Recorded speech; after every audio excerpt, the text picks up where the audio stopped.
So if you're a Mac user, then you're probably fully aware of who CalDigit is. They make some of the absolute best Thunderbolt donks you can make for your desk setups and even on the go. I'm currently using their TS5 Plus with my M5 MacBook Pro, and it's an absolute match made in heaven. But they recently released their brand new Thunderbolt 5 cables, and you're probably thinking, Fernando, aren't those just Thunderbolt cables or USB-C cables? There's a lot more to them. Let's talk about it.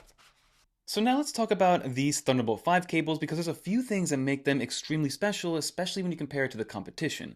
So first and foremost, they come in three different sizes. You have the 0.5 meter or the half meter, you have the 1 meter size, and then you have the 2 meter length. And now, the big headline here is going to be that 2 meter cable. All three of them are wonderful and they all have the same spec sheet, but CalDigit is actually the first company to certify and ship a 2 meter Thunderbolt 5 cable. They're literally the only one on the market to be able to do that right now. And the reason that is because building a longer Thunderbolt cable, like a Thunderbolt 5 cable, comes with compromises usually, but not this time around. These cables are going to give you full support of up to 80 gigabytes per second from a bandwidth capability standpoint.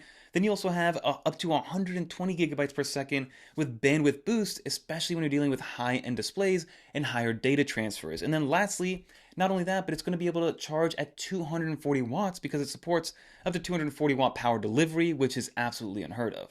So that means that this single 2 meter cable or even the half meter cable will be able to fully charge at max speed your 16-inch MacBook Pro, all while delivering all the data and video and audio throughput at the highest speeds possible, all without fraying, falling apart, getting hot, or losing support for those speeds. So I'm using these cables in a few different ways. Like I mentioned earlier, the backbone of my desk setup right now is going to be the TS5 Plus by CalDigit, and I'm using that to run a bunch of different things. I have my M5 MacBook Pro plugged in to the CalDigit hub. I have a 40-inch A-Logic monitor plugged into that hub, which is a 5K display. I have two SSDs plugged in there. I have an SD card, a micro SD card, and anything that relies on cables is using CalDigit's Thunderbolt 5 cables, and it's working absolutely amazingly. I'm somebody who uses Final Cut Pro.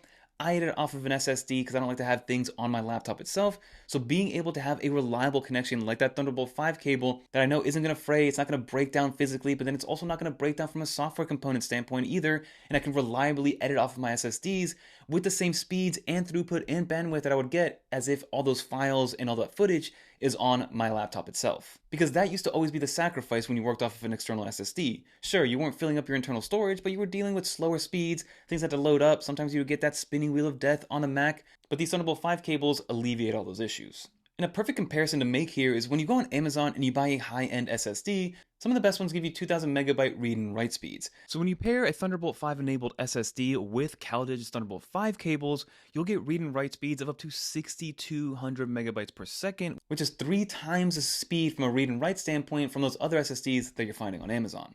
So a great use case for the longer 2 meter cable would be to pair it alongside Apple's brand new Studio Display XDR because of the fact that that display only comes with a 1 meter cable in the box. Maybe you're using CalDigit's 10 gigabit Ethernet adapter and you want to have that on the bottom of your actual desk, and the only cable that's going to reach there to go around is going to be that 2 meter cable, and you don't want to compromise speed, efficiency, or power. That 2 meter cable is going to be able to get the job done. But again, the other cables, the half meter and the 1 meter cable, have all the same capabilities. It's just a matter of what you want from the length standpoint. So for example, I would recommend the half meter one for people that are going to be using SSDs or peripherals with your iPhone, with your iPad, or maybe you have a tight desk setup, or maybe you're using it at a coffee shop where you don't have a lot of space, so you don't need the extra size and the extra length from the actual cable itself, but you still want those capabilities like the 240 watt charging and those data speeds as well. The 1 meter cable is going to be a sweet spot for most people. You can take it on the go, use it for charging, use it for data transfer, use it at a desk setup, and you're good to go. And then finally, like I mentioned, the 2 meter size is going to be ideal for people with displays, docks, or somebody that just wants a clean cable routing system underneath their desk. And the cables themselves have a strong braided design, they feel super premium, they're built to last, which is important when you're pushing this much power and bandwidth through them, and of course they're backwards compatible. So they're going to work with Thunderbolt 4 hubs, Thunderbolt 3, USB 4, USB-C drives, and devices, and finally of course iPhones, iPads, and Macs alike. So even though this is a relatively bigger investment than something like a regular USB-C cable, it is nice to know that it's going to be able to handle some of those top-level tasks, transferring things as fast as possible up to 6,000 megabytes per second, but also that you can bring it with you, plug it into a 35-watt charger, and be able to charge your iPhone at full speed, and be able to do that all with one single cable. So big shout out to CalDigit for partnering up with 9to5Mac on this video. Everything that I mentioned will be linked down below with the updated price points. Like I said, it's an investment, but they last forever, and they're going to be able to be used in a multitude of different environments. But that'll do it for this video. Let me know in the comment down below. Are you guys in the market for a Thunderbolt 5 cable? Are you still on Thunderbolt 4?